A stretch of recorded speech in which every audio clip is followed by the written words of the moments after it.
Ini berarti izan nujumun kadarat, hilang kecemerlangannya. Wa izan nujumun kadarat. Kita berhenti dulu. An-nujum ini bentuk jamak dari najm.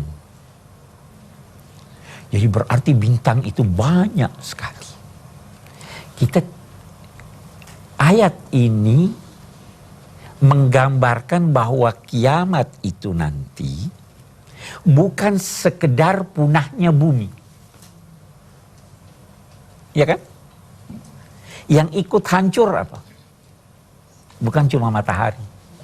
Bintang-bintang semuanya. Matahari itu salah satu bintang yang relatif kecil. Kira-kira ada berapa banyak bintang ini? Tidak terhingga. Iya. Ada yang berkata begini, kita tidak bisa hitung. Karena saya beri ilustrasi yang diberikan oleh para pakar. Kita satu detik itu bisa hitung dari 1 sampai berapa kira-kira? Sampai 50? Ya, 1, 2, 3, 4, 5, 50. Oke. Kalau umur kita 100 tahun, itu kita bisa menghitung sekitar 6 juta. Bintang itu jumlahnya paling sedikit taksiran orang 6 miliar bintang. Ada yang menghitung sampai 100 miliar bintang. Tidak bisa terhitung. Walaupun habis umur kita, belum bisa dihitung banyak. Memang yang bisa nampak itu ada sekitar 6 ribuan. Ini bintang-bintang semua hancur. Siapa tuh, ada yang pernah bertanya tuh, kenapa ini Tuhan punahkan ini? Ini tidak ada harganya bagi Tuhan. Akhirat lebih hebat. Jadi dia punahkan saja ini. Akhirat jauh lebih hebat. Oke. Idzan nujumu kadarat. Wa idzal jibalu suyirat. Kita sudah pernah jelaskan bagaimana itu. Gunung diperjalankan, ditabrakkan sehingga rata dengan tanah. Wa idzal isyaru uttilat. Nah, al-isyar itu paling tidak ada 2 maknanya. Ada yang berkata al-isyar itu adalah bentuk jamak yang menunjukkan unta yang sedang hamil 10 bulan. Orang-orang Arab masa lampau, hartanya yang paling berharga itu unta yang sedang hamil. Kira-kira sekarang kalau orang punya Mercy lah, ya, harta berharga itu, ya. Utilat, sudah diabaikan. Jadi harta yang paling berharga bagi Anda, ketika itu Anda, saya tidak perlu lagi ini. Saya sedang mau urus diri saya. Itu makna pertama dari isyar. Ada lagi yang berkata, isyar itu mengandung arti awan. Isyar tadi unta yang mengandung. Isyar juga berarti awan yang mengandung air. Kan ada awan yang tidak mengandung air. Nah, awan yang mengandung air ini sudah diabaikan, dihilangkan airnya. Jadi tidak bakal turun hujan lagi. Kalau tidak turun hujan, kemarau berkepanjangan, kehidupan menjadi sangat sulit. Bahkan kalau tidak ada air, kehidupan tidak ada. Nah, itu makna kedua daripada wa idzal isyaru uttilat. Wa idzal wuhusyu husyirat. Nah, wuhush itu binatang buas. Binatang buas dikumpul. Gimana ini maksudnya binatang buas dikumpul?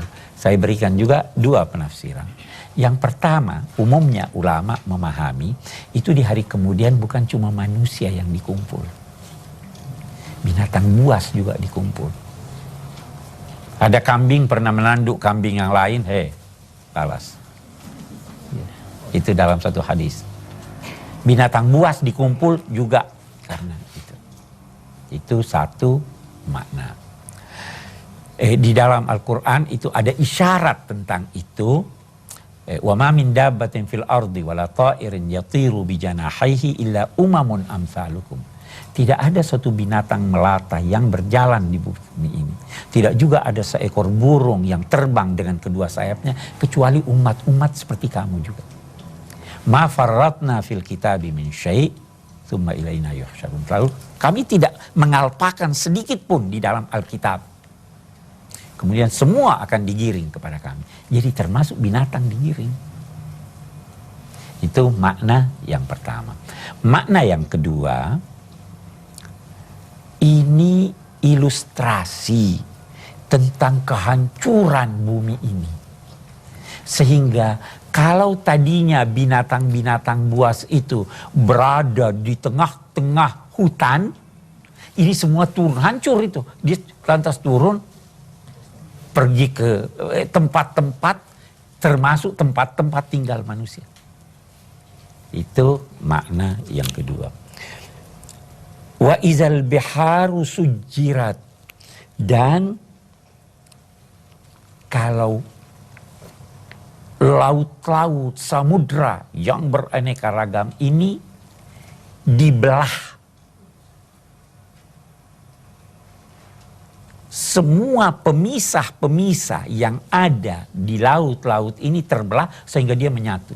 Saya mau beri contoh. Kenapa tidak bercampur air laut dengan air sungai? Iya kan? Air laut itu jauh lebih banyak. Air sungai sedikit. Tapi tidak bercampur. Salah satu penyebabnya adalah air laut itu lebih rendah dari air sungai. Jadi walaupun sungai ini mengalir ke laut, tidak menjadi tawar. Karena dia cuma sedikit. Walaupun ini banyak, tetapi karena dia rendah, dia tidak bisa itu. Nah, kalau kiamat datang, pemisah ini jadi rata, bercampur, semua air berkumpul. Itu antara lain yang dimaksud wa izal biharu sujirat wa izan nufusu zuwijat. Nah, kita lihat banyak maknanya lagi di sini. Kita ambil satu makna. Kita sekarang ini bercampur badan kita dengan nyawa kita. Ya, kalau mati berpisah. Nanti satu waktu digabung lagi. Itu salah satu makna wa izan nufusu zuwijat. Kita berhenti dulu di sini. Ada fragmen. Kita akan lihat fragmen. Dan selanjutnya nanti kita akan berdiskusi. Silakan Pak. Terima kasih Pak Quraish. Kalau kita perhatikan bahwa pada peristiwa kiamat itu bukan main dahsyatnya. Tentu saja kita tidak bisa membayangkannya. Begitu banyak manusia yang penuh ketakutan dan sangat panik. Begitu juga mungkin kalau saya mengalami sangat panik mungkin. Dalam hal ini Pak, ada beberapa pertanyaan dari saya. Apakah pada saat itu semua manusia mengalaminya atau ada yang pada saat itu tidak mengalaminya? Yang kedua, apakah pada saat itu karena kita penuh ketakutan dan panik, apakah pada saat itu manusia ada yang mati, bisa mati atau semua tetap dihidupkan oleh Allah? Yang ketiga tentunya pada saat itu apakah kesalahan kita, dosa kita masih bisa dimaafkan atau apakah kita masih bisa bertobat pada saat itu? Terima kasih Pak Quraish atas penjelasannya. Yang pertama, tidak semua manusia mengalami kiamat. Yang sudah mati kemarin ini, yang mengalaminya hanya yang hidup waktu itu. Ya kan? Yang kedua, apa pertanyaan yang kedua tadi? Karena kita sangat takut, apakah kita bisa mati pada saat itu? Itu takut atau tidak takut udah mati. Karena memang dimatikan. Ya kan? Sudah nggak sempat berpikir. Langsung mati. Oke. Nah, yang ketiga itu pintu taubat terbuka sampai dengan saat terakhir kesadaran dan nyawa manusia belum keluar. Kalau sudah nyawa manusia sudah sampai di sini, gara-gara ada bunyi biasa orang yang mati itu ada bunyi begitu, itu tidak diterima lagi taubat. Pintunya masih terbuka. Entah Tuhan mau terima atau tidak kita nggak tahu, tapi pintunya masih terbuka, ya kan? Saya kira itu, Pak. Baik, yang lain ada dari sini? Oh iya, silakan. Bismillahirrahmanirrahim.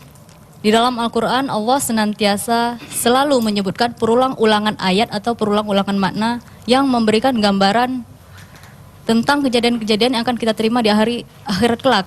Sebagaimana dalam surat At-Takwir pada penjelasan Bapak tadi. Yang menjadi soalan saya, apa ibroh dari adanya perulang-ulangan ayat atau perulang-ulangan makna tentang kejadian-kejadian yang menyangkut tentang hari akhirat ini? Terima kasih. Anda benar, ada pengulangan-pengulangan. Tetapi persoalannya ulama beda pendapat. Apakah pengulangan itu menggambarkan adanya kejadian yang sama? Ataukah pengulangan itu menggambarkan kejadian yang berbeda-beda pada waktu yang berbeda-beda? Ya kan? Nah, itu satu. Tetapi katakanlah dia pengulangan. Mengapa diulangi? Bukan cuma soal kiamat yang diulangi. Kalau kita buka Al-Quran, perintah salat dan zakat itu diulangi ya. Kenapa begitu?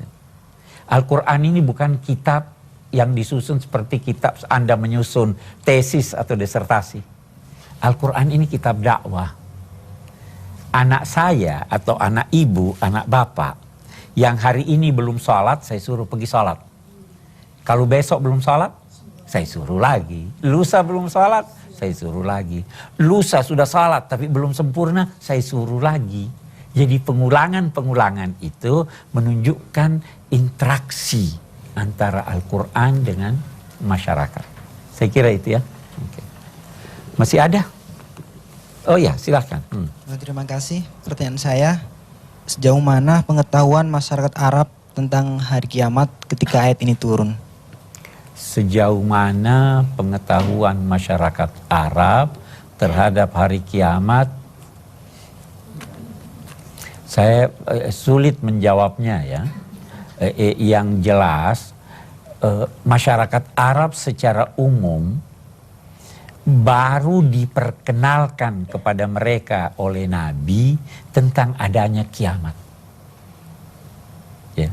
Agama-agama yang dulu ini tapi mereka tidak ini. Itu sebabnya sewaktu Nabi menyampaikan, mengumpul mereka. Bagaimana kalau saya sampaikan kepada kamu bahwa di balik gunung ini ada musuh yang sedang akan menyerang kamu. Percaya atau tidak? Dia katakan percaya.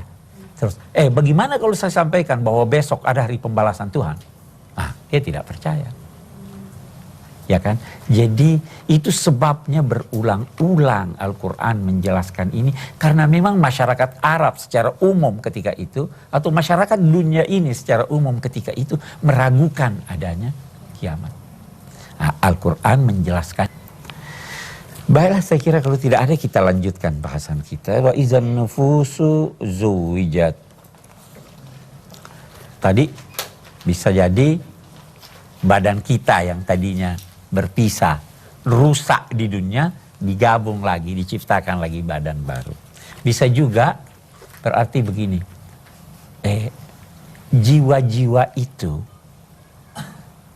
dikelompokkan oleh Tuhan. Ini yang durhaka pada bapaknya, kamu di kelompok ini. Ini yang durhaka tidak berzakat, kelompok itu zuwijat juga bisa diartikan di kelompok, kelompokkan.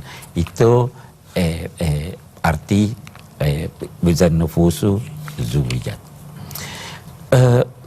Terus wa idzal mau'udatu su'ilat. Al mau'udah terambil dari kata wa'ad. Wa'ad itu memberatkan, menindih dengan sesuatu yang berat. Nah, itu dulu masyarakat Arab, kalau sebahagian dari sukunya, kalau dapat anak perempuan, dia takut. Takut jangan sampai ditawan dan diperkosa. Atau jangan sampai dia lahir dalam keadaan nanti kalau dewasa tidak miskin. Tidak kaya, dia miskin. Atau dia miskin tidak bisa membelanjakannya. Jadi dia tanam hidup-hidup. Nah, biasanya anak ini disuruh, bapaknya suruh ibunya, dandani anak kita. Itu sekitar umur 6 tahun, dandani dia. Saya mau bawa pergi ke familinya. Didandanilah oleh ibunya, dibawa ke padang pasir, digali. Anaknya lihat begitu, didorong, baru ditindih dengan tanah. Kejam ya? Betul, kejam. Tapi ada yang lebih kejam dari itu. Itu orang bodoh, itu orang miskin. Ya? Orang yang melakukan aborsi, itu tidak. Itu yang melakukan aborsi, orang kaya. Dia mau nutup aib dirinya. Kalau yang ini, dia mau menutup aib yang mungkin terjadi terhadap anaknya. Jadi yang lebih kejam itu yang saya katakan, jahiliyah modern ini terkadang lebih kejam. Apalagi kalau yang melakukan itu dokter. Apalagi kalau yang melakukan itu rame-rame orangnya. Kalau ini cuma bapaknya sendiri. Oke. Al-Quran mencantumkan wa idzal mau'udatu su'ilat. Dan ketika itu anak yang ditanam hidup-hidup ini ditanyai, apa dosamu sehingga kamu ditanam hidup-hidup? Bi ayyi dzambin qutilat. Atas dasar dosa apa dia dibunuh? Kita lihat, Tuhan tidak bertanya pada yang membunuhnya. Ya toh? Itu lebih apa namanya? Lebih kuat kecamannya daripada kalau saya tunjukkan kepada yang bersangkutan. Yang kedua, ini persoalan ini digandengkan Tuhan dengan menceritakan matahari tergulung, bintang-bintang jatuh, ini. Itu menunjukkan ini suatu persoalan yang sangat besar. Dosanya terlalu besar. Sampai, ya kan? Matahari, ini, bintang, al-isyaru uttilat, al-wuhushu husyirat. Sekaligus itu mengisyaratkan bahwa dosa membunuh anak itu merupakan salah satu dosa yang paling cepat Tuhan mintai pertanggungjawaban. Wa idzal mau'udatu su'ilat bi ayyi dzambin qutilat wa idzas suhufu nusyirat. Kita ini punya kitab-kitab amalan dicatat oleh kiri kanan. Waktu itu dibuka semuanya. Ini ya. Wa idzas suhufu nusyirat wa idzas sama'u kusyitat. Dan kalau langit itu dikuliti. Kusyitat itu dikuliti, dibuka. Ada ulama berkata begini, di atas langit ini ada sorga, dikuliti jadi kelihatan sorganya. Ya, itu salah satu maknanya kusyitat. Ada juga yang berkata sudah dikuliti sehingga hancur semuanya. Wa iza syams wa iza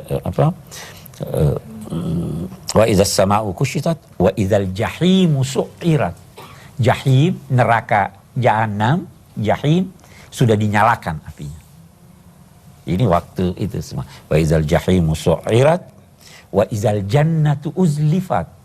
Waktu itu sorga ini didekatkan. Allahu Akbar. Bukan Anda yang pergi ke sana. Sorga didekatkan pada Anda. Uzlifat itu punya makna bermacam-macam. Bisa bermakna didekatkan, bisa bermakna tingkat yang tinggi, bisa bermakna kolam yang penuh, bisa bermakna taman-taman. Ini semua bisa mengandung makna ini. Oh, sorga didekatkan, disiapkan kolamnya sudah penuh, taman-tamannya sudah diperindah dan lain-lain sebagainya. Untuk siapa itu? Manusia yang taat kepada Allah. Al jannatu uzlifat. Wa uzlifatil jannatu lil muttaqin. Wa izal jannatu uzlifat alimat nafsun ma ahdarat. Ketika itu manusia sudah tahu apa yang dia pernah lakukan. Sekarang kita belum tahu. Kita belum tahu itu apa. Orang menggunjing sudah tahu. Bagaimana? Belum tahu. Hanya kira dosa. Itu makan daging saudara. Nah itu hakikat dari amal kita. Kita ketahui. Kita mau bertanya. Pak Quraisy yang saya hormati, dalam hal ini ada dua hal yang ingin saya tanyakan. Pertama, Ustadz tadi katakan bahwasannya pertama yang nanti akan dipertanggungjawabkan di akhirat itu membunuh anak, Bapak. Kalau tidak saya tangkap seperti itu. Kemudian saya sering mendengar bahwa yang pertama kali akan dipertanggungjawabkan di akhirat nanti yaitu tentang sholat, Pak. Mungkin klarifikasi dari Ustadz nanti. Saya tadi bilang pertama atau salah satu yang paling terdahulu ditanyakan. Yang paling terdahulu. Iya. Saya tidak berkata pertama, ya kan? Jadi sudah terjawab. Iya, mungkin yang satunya, Bapak, Pak Kures, yang satunya itu ketika jahanam telah dinyalakan, kemudian juga surga telah didekatkan kepada orang-orang yang soleh, gitu kan. Kira-kira posisi manusia pada waktu itu di mana dan kapankah surga dan neraka itu akan dinyalakannya, seperti apa gitu. Kemudian kalau boleh saya lebih lanjut menanyakan, apakah sekarang sudah ada surga dan neraka? Seperti itu. Terima kasih, Pak Kures. Yang pertama saya tidak tahu. Saya tidak tahu. Yang kedua, apakah surga dan neraka sekarang sudah ada? Beda pendapat ulama. Ada yang berkata sudah ada. Itu kalau dilihat dari ayat-ayat yang menyatakan uiddat lil muttaqin, sudah disiapkan. Itu kalau kita melihat dalam kisah Isra Mi'raj, Nabi melihat itu kan. Tetapi ada ulama berkata itu belum. Penggunaan bentuk kata kerja masa lampau itu untuk menunjukkan kepastiannya. Karena katanya untuk apa ada sekarang? Belum ada juga orang yang masuk. Tapi banyak ulama berkata sudah ada.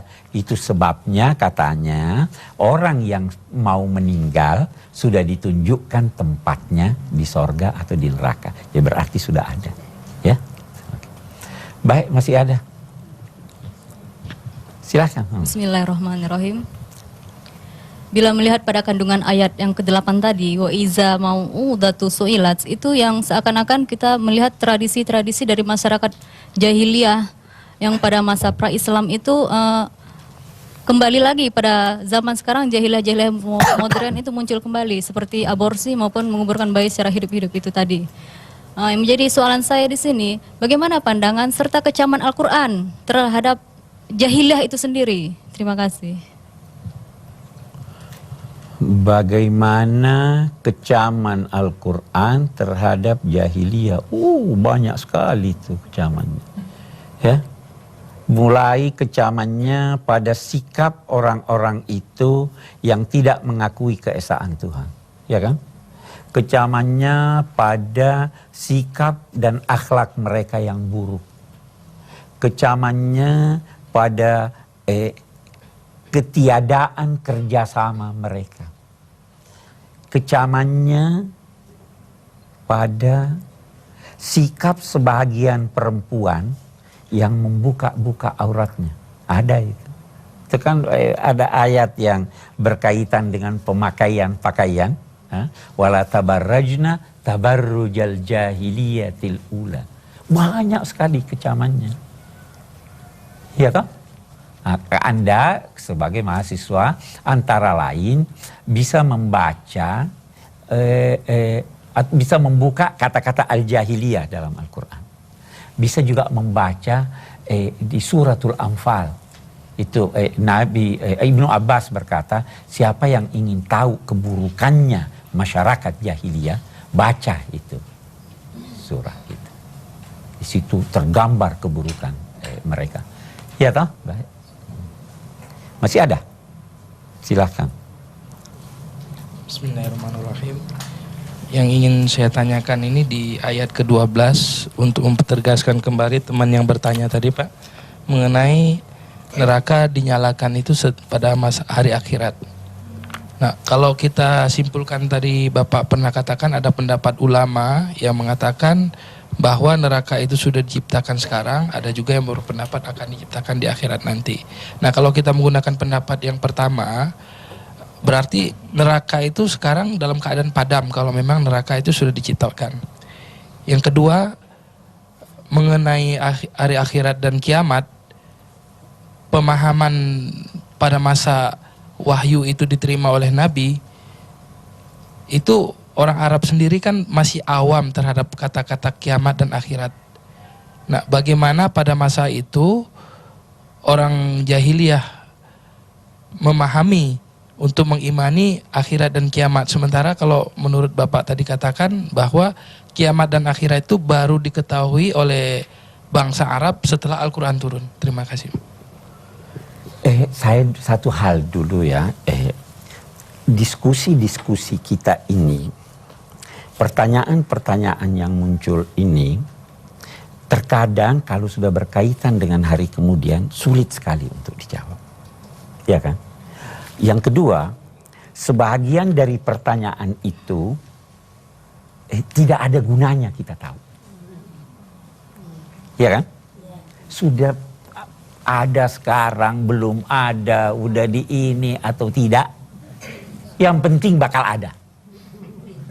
Usahakan masuk ke surganya. Nah, itu hal ya berkaitan dengan pertanyaan. Itu terkadang ada pertanyaan yang tidak perlu dijawab, ya kan? Yang mana lebih suka mati duluan, ibu Anda atau bapak Anda? Pertanyaan tidak perlu dijawab, ya kan? Itu sebabnya sebagian pertanyaan yang diajukan di dalam Al-Quran oleh kaum musyrik tidak dijawab oleh Al-Quran, karena tidak banyak manfaatnya untuk diketahui. Itu satu. Yang kedua tadi begini, memang boleh jadi istilah kiamat, istilah ba'as dan sebagainya itu belum dikenal ketika itu. Tetapi sebenarnya penjelasan-penjelasan Nabi, penjelasan-penjelasan ayat-ayat Al-Quran itu difahami oleh mereka. Nah, hanya hakikatnya, benar tidaknya itu yang mereka tidak paham. Itu sebabnya misalnya kalau di ini mereka bertanya, "Aidza mitna wa kunna turaban wa 'idhaman a inna lamab'utsuna khalqan jadida?" Apakah kalau kami mati, sudah jadi tulang belulang, kami masih akan dihidupkan lagi? Jadi persoalannya bukan tidak tahu makna kiamat. Yang mereka tidak tahu lalu mengingkarinya bahwa orang bisa hidup sesudah mati, bahwa ada kebangkitan untuk perhitungan. Itu yang ini. Itu Al-Quran datang meyakinkan mereka dengan berbagai argumentasi. Saya kira jelas. Baiklah, saya kira kita masih perlu kita ambil kesimpulan atau sudah jelas ini kesimpulan kita? Saya kira sudah jelas, kita cukupkan. Walhamdulillahirabbil alamin.